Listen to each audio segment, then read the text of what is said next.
الرحمن الرحیم محترم ناظرین، ادعا ہے عدم اسلام شیخین۔ ملاحظہ فرمائیے کتاب الشریعہ للآجوری، ان کے بہت بڑے محدث ہیں۔ یہاں پر ذکر الکف عما شجر بین اصحاب رسول اللہ صلی اللہ علیہ وآلہ وسلم، یہ فرماتے ہیں کہ محدثین کا ایک بہت بڑا اصول ہے کہ صحابہ کے درمیان جو اختلافات ہیں ان کو نقل نہ کیا جائے۔ یہ کتاب الجامع لاخلاق الراوی و آداب السامع للخطیب البغدادی ہے۔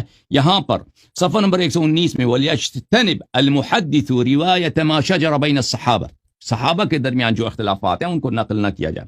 اب ان کے پاس ایک اصل ہے کہ صحابہ کے درمیان جو اختلافات ہیں ان کو نقل نہ کرو، لیکن اس کے باوجود میرے محترم ناظرین، ان کے کتب میں بڑی پڑی ہیں ایسی باتیں صحابہ کے کردار سے، صحابہ کے اقوال و افعال سے، جن سے پتہ چلتا ہے کہ بالخصوص شیخین کا اسلام میں کتنا نصیب ہے، ان کو اسلام اور ایمان سے کتنا بہرا ہے۔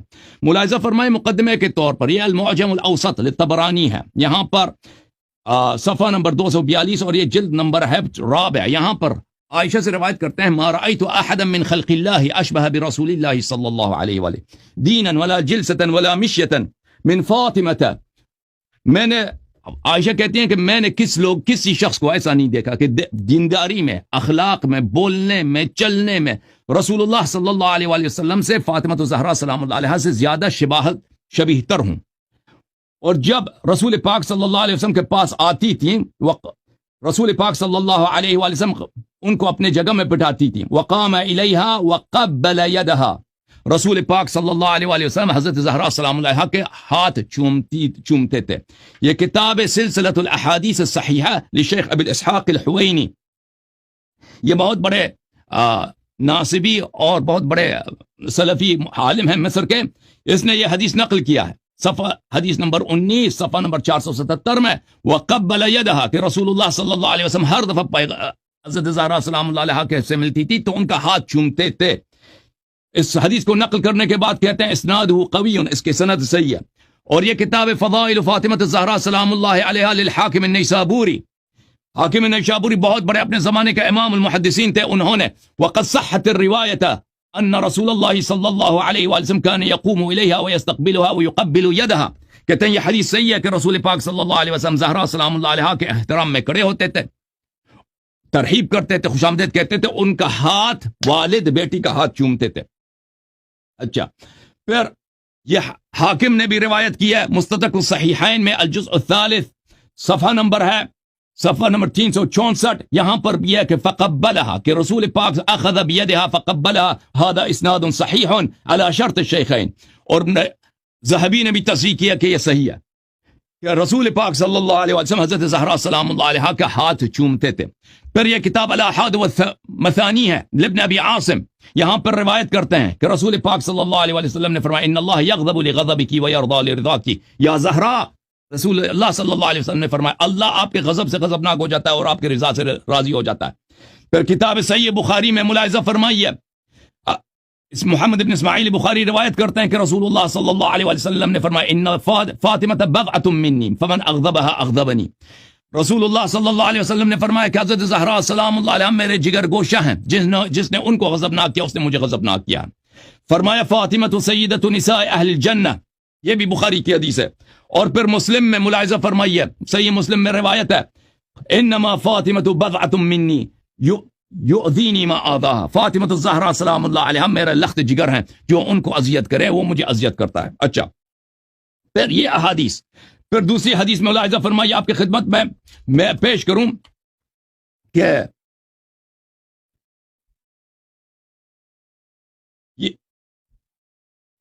یہ المعجم الکبیر للطبرانی ہے الجزء الثالث، یہاں پر حدیث یہ ہے میرے محترم ناظرین کہ رسول اللہ صلی اللہ علیہ وآلہ وسلم نے حضرت علی علیہ السلام فاطمہ اور حسن اور حسین سلام اللہ علیہ کی طرف دیکھا اور فرمایا انا حرب لمن حاربتم وسلم لمن سالمتم، میں اعلان جنگ کرتا ہوں جو آپ سے جنگ کرے، اور میں اچھا ہوں اس شخص کے ساتھ جس سے اچھا ہوں۔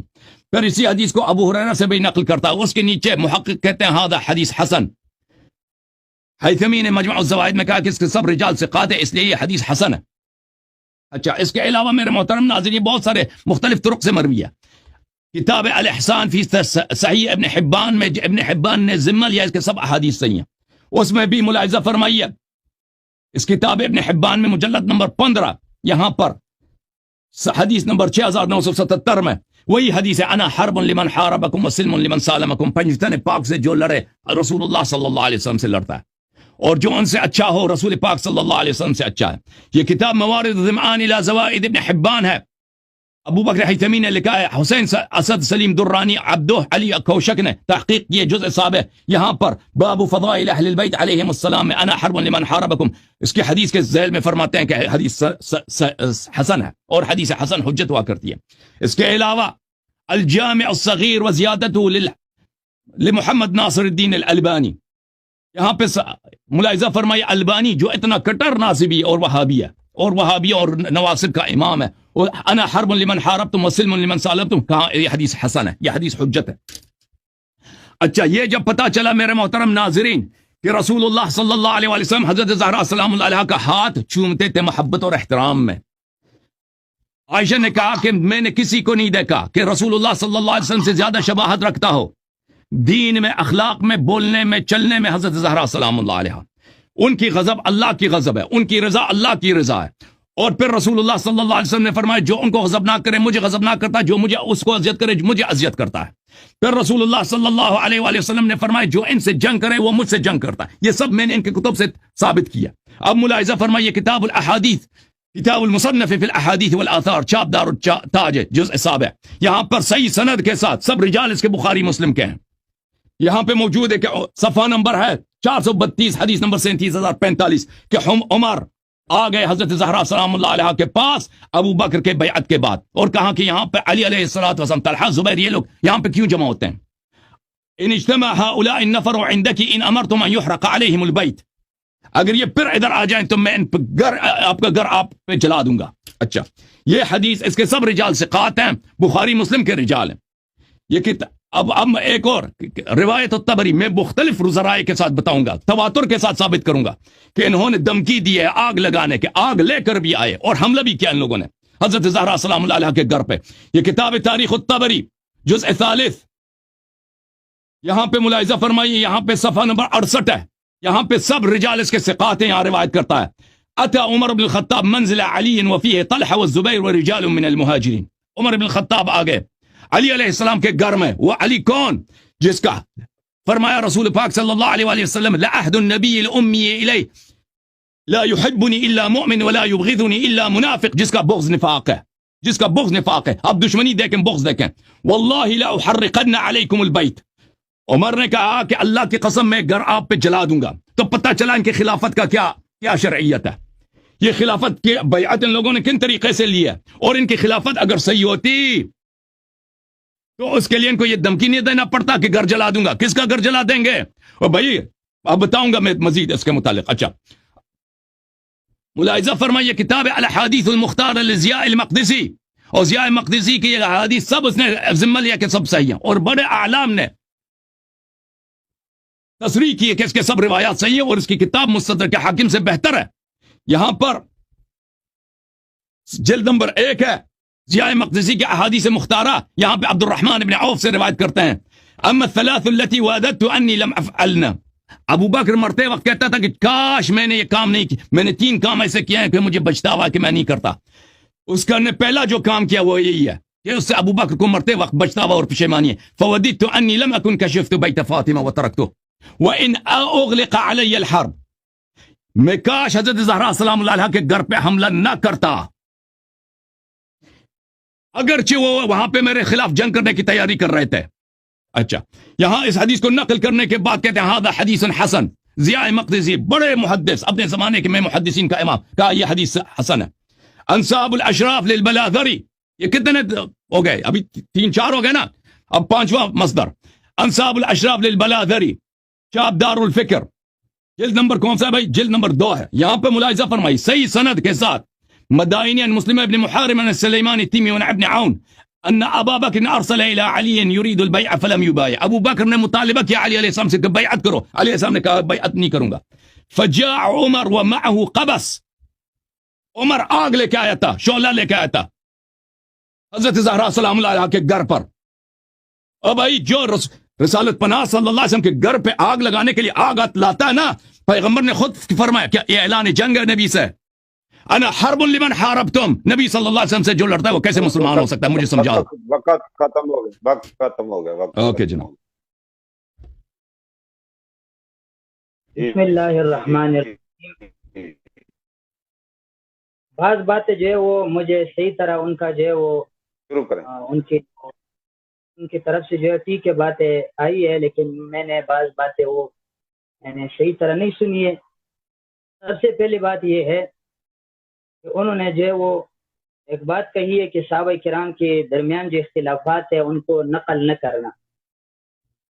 پہلے انہوں نے ایک بات کہی ہے اور بعد میں ان کے خلاف جو انہوں نے کام کیا. دوسری بات یہ کہ انہوں نے فاطمہ رضی اللہ عنہا کے اوصاف کو بیان کیا، اس میں کوئی اختلاف نہیں. ٹھیک ہے، ہم بھی بی بی فاطمہ رضی اللہ تعالی عنہا کے اوصاف بیان کرتے ہیں اور ان کو جو افضل مانتے ہیں. اس کے بعد میں ایک بات ان کو کہہ رہا ہوں کہ انہوں نے اس نہج پہ کام شروع کیا، نہ انہوں نے صحیح طرح دعوت پیش کیا، اور نہ یہ اس دعوے پہ ان کے لیے یہ دلیل مکمل صحیح طرح فٹ ہو رہا ہے. سب سے پہلی بات یہ کہ ان کی جو ایک کتاب ہے اصولی کافی کا ایک ترجمہ ان کے مولوی نے کی ہے شاشی کے نام پہ. اس شاشی پہ انہوں نے ایک حوالہ ذکر کیا ہے کہ جو قیاس کرتا ہے، اس طرح قیاس جو انہوں نے کیا، یہ قیاس صحیح قیاس شمار نہیں ہوگا. قیاس کے لیے اصل شرط یہ ہے، اگر آپ قیاس کرتے ہو تو آپ نے جو ہے ایک جگہ پہ حکم لینا ہے، اور اس حکم کے لیے آپ نے علت کو مانا ہے، اور وہی علت کو اگر آپ نے کسی اور جگہ میں مان لیا اور لے لیا اور آپ نے پایا، تو اس علت کی وجہ سے آپ نے دوسرا حکم جو ہے وہ کسی اور جگہ میں لگانا ہے. آپ نے ابھی کسی طریقے پہ، کسی نہج پہ یہ طریقہ نہیں اپنایا. دوسری بات یہ ہے کہ آپ نے یہ جو ایک لفظ پڑھی ہے وقد صحت الروایت، یہ روایت غیر منصرف ہے کہ آپ نے ان پہ جو ہے وہ فا حرف جر اور فی حرف جر آنے کے باوجود آپ نے ان کو مجرور نہیں پڑھا. یہ کیوں؟ آپ فتاوی لگاتے ہیں، فتوے لگاتے ہیں حضرت عمر اور بکر صدیق رضی اللہ عنہ پہ، اور آپ کو پتہ نہیں کہ پھر روایتی ہے یا پھر روایت ہے. دوسری بات یہ ہے کہ آپ نے کہا کہ رسول صلی اللہ علیہ وسلم نے کہا میں اعلان جنگ کر رہا ہوں اس بندوں کے ساتھ، جس بندوں نے حضرت علی و بی فاطمہ کے ساتھ جو وہ جنگ کیا، یا جس طرح انہوں نے بتایا. اصل میں مسئلہ یہ ہے کہ ان ساری چیزوں میں کوئی بھی شبہ اور گنجائش نہیں کہ اس سے حضرت عمر اور بکر صدیق رضی اللہ عنہ کافر بنتے ہیں. یہ فرضی قیاس سے وہ نہیں بن سکتے. یہ جو بھی ہوا ہے، یہ اختلافات صحابہ کرام کے درمیان ہوا ہے، لیکن آپ کے پاس جو ہے وہ اس میں کوئی دلیل نہیں، نہ علت مشترک ہے، نہ آپ نے ابھی حکم لگایا ہے، نہ اس حدیث سے کوئی حکم لگا سکتے ہو آپ. دوسری بات یہ ہے، یہ تیرا دعویٰ یہ نکلا کہ حضرت عمر و بکر کافر ہے. یہ قضاء میں سے کون سا قضیہ ہے؟ بے اعتبار الموضوع یہ کون سا قضیہ ہے؟ ان کا جواب دینا. دوسری بات یہ ہے کہ اصل میں آپ کے نزدیک یہ مومن نہیں، آپ کے نزدیک مومن صحیح پہچان آپ نے کرنا ہے اور مومن کا تعریف کرنا ہے، لیکن کتب کے اعتبار سے، قرآن حدیث کے اعتبار سے، اپنے طرف سے نہیں. میں آپ کا بات ماننے کے لیے تیار نہیں. دوسری بات یہ، آپ نے یہ جو دعوت دیا اور آپ نے اس سے جو ہے یہ استدلال پیش کیا، یہ مقید بھی کیفیت میں سے کون سے موجہ سے کیفیت لے رہے ہیں؟ آپ مجھے بتا دیں، یہ مشروطہ عامہ سے یا عرفی عامہ سے؟ دوسری بات یہ ہے کہ یہ جو آپ نے دلیل پیش کیا، اس سے اپنے دعوے کو ثابت کرنے کے لیے آپ لم کے انداز پہ چل جاتے ہو یا ان کے انداز سے؟ الفاظ دیگر، یہ دلیل لم سے اور دلیل لم سے دعوی ثابت کرتے ہو یا ان سے؟ یہ بھی پیش کرنا ہے آپ کو. دوسری بات یہ کہ عمرین اور علی یا بی بی فاطمہ رضی اللہ تعالی عنہا کے عقائد میں آپ توافق مانتے ہو یا تقابل مانتے ہو؟ اگر توافق مانتے ہو تو حضرت علی کے بارے میں آپ کی رائے کیا ہے؟ اگر تقابل ہو تو کون سا تقابل مان رہے ہو؟ تقابل کی 4 قسموں میں سے آپ نے ایک کا تعین کرنا ہے. آیا تقابل عدم الملک ہے؟ آیا تقابل تضائف ہے؟ آیا تقابل ایجاب و سلب ہے؟ آیا تقابل تضاد ہے؟ ان میں سے آپ نے ایک کا تعین کرنا ہے. چوتھی بات یہ ہے، یہ دعویٰ جو آپ نے کی ہے، آپ سے پہلے کسی نے کی ہے؟ اگر کسی نے نہیں کیا اور آپ کر رہے ہو تو یہ بدعت ہے. اور آپ نے پہلے مناظرہ میں کہا، پہلے ٹرم میں آپ نے کہا، پہلے شپ میں آپ نے کہا کہ جو بدعت کا ارتکاب کرے گا وہ کافر ہے. تو اس کی نزدیک اس باتوں کی وجہ سے آپ خود کافر بنتے ہیں، اور آپ کی جو بھی لوگ ہیں اور آپ کی بات کو مانتے ہیں وہ بھی کافر ہے. میں آپ سے پوچھنا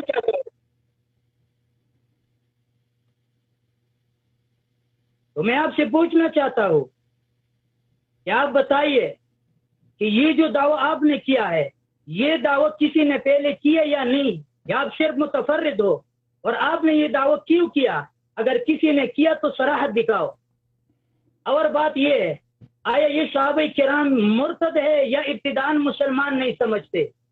ان چیزوں کا آپ نے جواب دینا ہے. پہلے اصل میں اگر آپ مناظرے کے ناٹ پہ چلتے ہو تو آپ نے دعویٰ پیش کیا. اس دعوے پہ میں آپ سے تنقیات کرنا چاہتا ہوں، اور یہ میرا تنقیات ہے.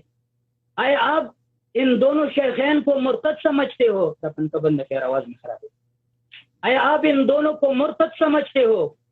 تو آپ کے لیے مرتد کے لیے دلیل ہونا چاہیے. آپ نے جو دلیل پیش کرنے ہو مرتد ہونے کا دلیل آپ نے پیش کرنا ہوگا. اور اگر آپ ابتداء مسلمان نہیں سمجھتے تو ان کے لیے آپ نے دلیل پیش کرنا ہے. اس طرح باتوں سے وہ کافر نہیں بن سکتے. یہ جو آپ نے روایت پیش کی، ابھی میرے پاس جتنی کتابیں پڑھی ہے، یہ کتاب ہے میرے پاس شرح العقائد. اس کتاب میں ہے ولا عبرت بالظن فی باب الاعتقادیات والخبر الواحد لا يفيد الا الظن. خبر واحد جو ہے وہ مفید الظن ہے. ولا عبرت بالظن فی باب الاعتقادیات، اور باب اعتقادیات کے باب میں ظن کوئی فائدہ نہیں دیتی. آپ یہ جو پیش کرتے ہو، پہلے آپ نے یہ ثابت کرنا ہے کہ یہ متواتر ہے یا نہیں. میرے پاس آپ کے لیے حوالہ بھی ہے، آپ کی کتابوں سے میں نے نکالے، ابھی میں پیش کر رہا ہوں انشاءاللہ بعد میں. آپ کے بڑوں نے لکھا ہے کہ آپ نے اگر دعویٰ کیا بڑا دعویٰ تو اس کے لیے آپ کے ساتھ قرآن ہونا چاہیے یا حدیث متواتر. یہ حدیث متواتر تو دور کی بات، یہ حدیث مشہور بھی نہیں. آپ نے جو پیش کیا یہ حدیث بھی نہیں. حدیث اس طرح نہیں، بعض حدیث کے بعض آثار تھے. میں آپ کو یہ کہنا چاہتا ہوں، سب سے پہلے بات یہ کہ یہ حدیث آپ تو مانتے نہیں ہے. میں نے پہلے باری میں نے آپ کو جو ہے وہ بخاری اور مسلم اور ترمذی سے حدیث پیش کیا تھا. آپ کہتے میں نہیں مانتے. ابھی آپ کے لیے جو آ گیا اور آپ نے جو ہے وہ ٹوٹا پوٹا یہ کوٹے سکے آپ نے جمع کیا اور کہتے کہ میں نے دلیل پیش کیا. اس سے جو ہے وہ کوئی دلیل نہیں بن سکتا. اس سے جو ہے وہ کفر ثابت نہیں ہوتا. یہ بڑا مسئلہ ہے کفر اور اسلام کا. اس کے لیے خبر واحد نہیں ہونی چاہیے. اس کے لیے خبر متواتر یا قرآن کا شرعی آیت، کوئی شرعی آیت قرآن مجید کا آپ کے پاس نہیں. ٹھیک ہے.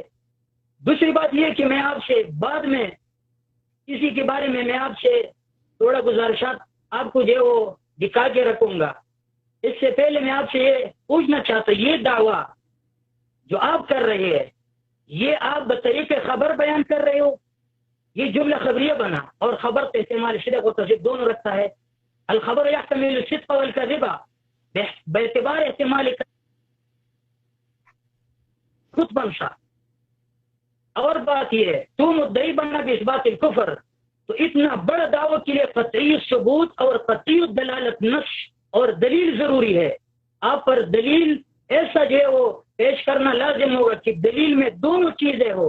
نمبر ایک قطعی ثبوت، صرف صحیح نہیں، صحیح تو ہر کسی نے کہا ہو. قطعی ثبوت، نمبر دو قطعی دلالت. اگر یہ دونوں چیزیں اس میں موجود نہ ہو تو آپ اتنا بڑا دعویٰ ایسے دلائل سے ثابت نہیں کر سکتے. دوسری بات یہ کہ آپ نے یہ جو حکم پیش کیا، حکم کا تعریف آپ کو معلوم ہے، نسبت امر الی امر آخر ایجابا و سلبا. آپ نے حکم ایجابی لگایا. جب آپ نے حکم ایجابی لگایا تو حکم ایجابی یہ ایسا حکم ایجابی کہ کفر پہ جو ہے وہ منحصر ہو رہا ہے اور اس سے کفر ثابت ہو رہا ہے، تو اس کے لیے ایسے دلائل نہیں چلے گا. تو آخر میں یہ بات کر رہا ہوں کہ آپ نے یہ جو جناب درمیان میں بیٹھے ہوئے انہوں نے کہا کہ میں جو مناظرے کے انداز سے آپ کے ساتھ چلتا ہوں، یہ مناظرے کا طریقہ نہیں کہ آپ نے جو وہ صرف دعویٰ پیش کیا اور داری جی آپ نے ایک حوالہ پیش کیا. اس سے جو وہ حدیث سے صراحتاً آپ نے ثابت کرنا ہوگا. یہ عقلی تقاضوں سے اور عقلی منطقی، یہ منطق بھی نہیں ہے آپ کا. یہ کوئی نہ صغرا ہے نہ کبرا ہے، نہ کیا استثنائی نہ کیا اقترانی ہے. نہ عقلی دلیل ہے نہ صحیح طرح نقلی دلیل. آپ نے کیا پیش کیا؟ اس دلیل میں آپ کے پاس آپ کے دعوی میں کوئی چیز ہے ہی نہیں, اس میں کوئی بھی نہیں. آپ اس میں سوچ کر لیں. آپ نے صرف اتنا کہا کہ حضرت محمد عربی صلی اللہ علیہ وسلم نے کہا ٹائم ختم ہو کہ گیا. اگر ٹائم حضرت تم صاحب, کو کوئی حضور اذیت ٹائم دے. ختم ہو گیا سر. جی